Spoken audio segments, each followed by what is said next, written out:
प्यारे मसीह भाइयों एवं बहनों, जय यीशु की। प्रस्तुत है आज का बाइबल वचन एवं चिंतन। आज का पहला पाठ योशुआ का ग्रंथ अध्याय 3 पद संख्याएं 7 से 10, 11 और 13 से 17 तक से लिया गया है। वचन कहता है, प्रभु ने योशुआ से यह कहा, मैं आज से इस बात का ध्यान रखूंगा कि सभी इस्राएली तुम्हारा महत्व समझें और यह जान जाएं कि जिस तरह मैं मूसा के साथ रहा उसी तरह तुम्हारे साथ भी रहूंगा। तुम विधान की मंजूषा ढोने वाले याजकों को यह आदेश दोगे, जब तुम लोग यरदन नदी के तट पर पहुंचो तो नदी में ही खड़े हो जाओ। इसके बाद योशुआ ने इस्राएलियों से कहा, यहाँ आओ और अपने प्रभु ईश्वर का आदेश सुनो। योशुआ ने कहा, अब तुम जान जाओगे कि जीवंत ईश्वर तुम्हारे बीच है और तुम लोगों के सामने से कनानियों को निश्चय ही भगा देगा।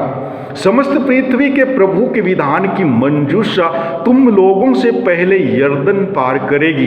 ज्यों ही समस्त पृथ्वी के प्रभु के विधान की मंजूषा ढोने वाले याजक यरदन नदी के पानी में पैर रखेंगे, त्यों ही ऊपर से बहने वाला पानी थम जाएगा और ठोस पुंज जैसा हो जाएगा। जब इस्राएली अपने तंबू उखाड़कर यरदन पार करने निकले तो विधान की मंजूषा ढोने वाले याजक उनके आगे आगे चले। ज्यों ही मंजूषा ढोने वाले याजकों ने यरदन के पास जाकर पानी में पैर रखा, कटने के समय यरदन का पानी उमड़कर तट पर फैल जाता है। त्यों ही ऊपर से बहने वाला पानी थम गया और सारतान के निकटवर्ती आदाम नगर तक ठोसपुंज जैसा बन गया। अराबा के समुद्र अर्थात लवण समुद्र की ओर उतरने वाला पानी बह निकला और इस प्रकार इस्राएली यरीको के सामने पार उतरे। जब इस्राएली सूखे पांव उस पार जा चुके थे तो प्रभु के विधान की मंजूषा ढोने वाले याजक यरदन के बीच के सूखे तल पर तब तक खड़े रहे जब तक सभी लोग यरदन के उस पार नहीं पहुंचे। प्रभु की वाणी, ईश्वर को धन्यवाद। और आज का सुसमाचार पाठ संत मत्ती के अनुसार पवित्र सुसमाचार अध्याय 18 पद संख्याएं 21 से लेकर अध्याय 19 के पद संख्या 1 तक से लिया गया है। वचन कहता है, तब पेतरुस ने पास आकर ईसा से कहा, प्रभु, यदि मेरा भाई मेरे विरुद्ध अपराध करता जाए तो मैं कितनी बार उसे क्षमा करूं? 7 बार तक? ईसा ने उत्तर दिया, मैं तुमसे नहीं कहता 7 बार तक, बल्कि 70 गुना 7 बार तक। यही कारण है कि स्वर्ग का राज्य उस राजा के सदृश है जो अपने सेवकों से लेखा लेना चाहता था। जब वह लेखा लेने लगा तो उसका लाखों रुपयों का कर एक कर्जदार उसके सामने पेश किया गया। अदा करने के लिए उसके पास कुछ भी नहीं था।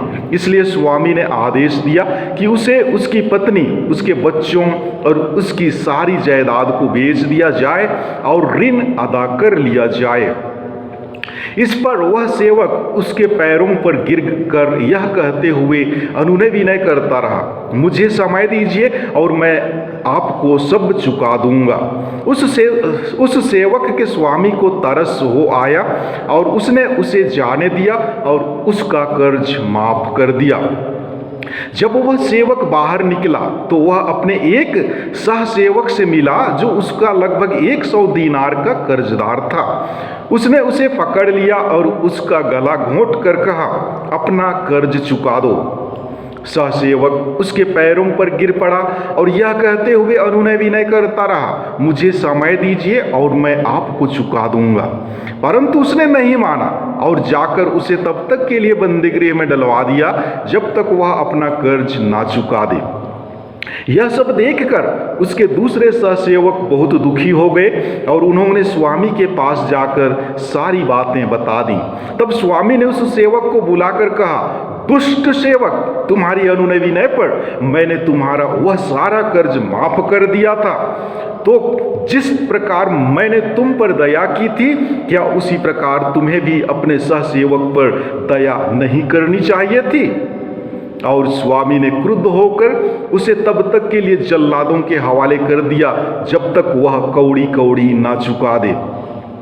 यदि तुम में हर एक अपने भाई को पूरे हृदय से क्षमा नहीं करेगा, तो मेरा स्वर्गीय पिता भी तुम्हारे साथ ऐसा ही करेगा।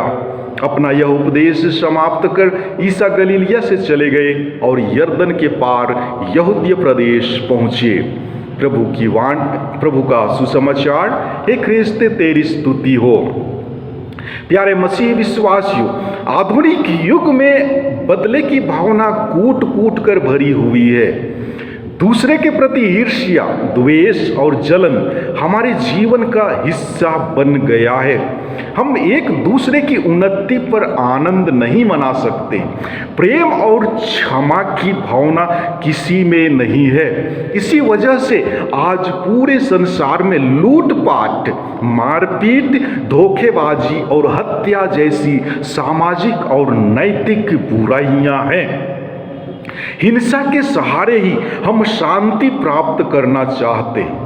क्षमा, दया, प्रेम और सहानुभूति की भावना हमारे मस्तिष्क से कोसों दूर है। मूसा नबी के गुजर जाने के बाद योशुआ ने इस्राएलियों की अगुवाई की। उन्होंने यह पाया कि सभी लोग ईश्वर के विरुद्ध कुड़कुड़ा रहे थे और उसकी आज्ञाओं का उल्लंघन किया।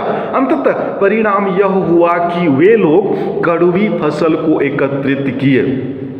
क्योंकि योशुआ ने ईश्वर की महती दया को देख चुका था और ईश्वर ने उनके सभी पापों को क्षमा कर दिया था, इसलिए उन्होंने लोगों से अनुनय विनय किया कि वे सब ईश्वर की शक्ति एवं ताकत को देखें और विश्वास करें कि ईश्वर उसके बीच में उपस्थित है। और आज के सुसमाचार में प्रभु यीशु दूसरों को क्षमा करने के लिए प्रोत्साहित करते हैं। इसलिए आज के इस दृष्टांत में प्रभु यीशु स्वयं एक दास के ऋण को माफ करने के विषय में हमारा ध्यान आकर्षित करते हैं। हम सोचते हैं कि प्रभु यीशु हमसे बहुत ज्यादा मांगता है, जो हम लोगों के लिए असंभव हो सकता है। लेकिन जिसका मन और दिल प्रभु यीशु के हृदय से जुड़ा है, उसके लिए भावनात्मक दया उभर आएगा और सब कुछ संभव हो जाएगा। हम याद करें कि प्रभु ने हमें कितनी बार दया एवं क्षमादान दिया है। हमें चाहिए कि हम भी उसके समान बने एवं दूसरों के प्रति दया एवं क्षमादान करने की भावना जगाए। राजा और कर्जदार सेवक का दृष्टांत सिखलाता है कि क्षमादान की कमी में हम खुद मुसीबत मोल लेते हैं। यदि हम दूसरों को क्षमा करते हैं तो ईश्वर भी हमें क्षमा कर देता है। उसने तो बपतिस्मा में हमें आदि पाप से मुक्त किया। पाप स्वीकार में हजारों लाखों पापों को क्षमा कर दिया है। अतः हमें भी दूसरों के दोष माफ कर देना चाहिए। क्षमा करने की कोई सीमा नहीं है। 7 या 70 गुना 7 बार केवल नहीं, बल्कि बिना हिसाब किए जीवन भर क्षमा करते रहना चाहिए। यदि ऐसा कर सकें तो न्यायकर्ता प्रभु इस जीवन में और मरने के बाद भी अंतिम विचार के समय हमारे सारे पाप क्षमा कर देंगे। क्षमादान कुंजी से हमारे लिए स्वर्ग खुल जाएगा। प्यारे भाइयों एवं बहनों, जब बुराई अपनी पराकाष्ठा पर होती है तो हमारे सोचने विचारने की शक्ति क्षीण हो जाती है। हम देखते हुए भी नहीं देख पाते हैं, हम सुनते हुए भी नहीं सुन पाते हैं। अतः संवेदनशील बन जाते हैं। सच्चाई एवं अच्छाई के प्रति हम बिल्कुल मर जाते हैं। बुराई हम पर हावी हो जाता है। दूसरों के साथ दुर्व्यवहार करने में हमें कोई हिचक नहीं होती है। बुराई से उपजी संवेदनहीनता के कारण ही कर्जदार अपने सहसेवक कर्जदार का गला घोंटने को तत्पर हो गया। उसे इस बात तक का ख्याल नहीं रहा कि वैसे ही परिस्थिति में मालिक ने उस पर तरस खाकर कर्ज माफ कर दिया था।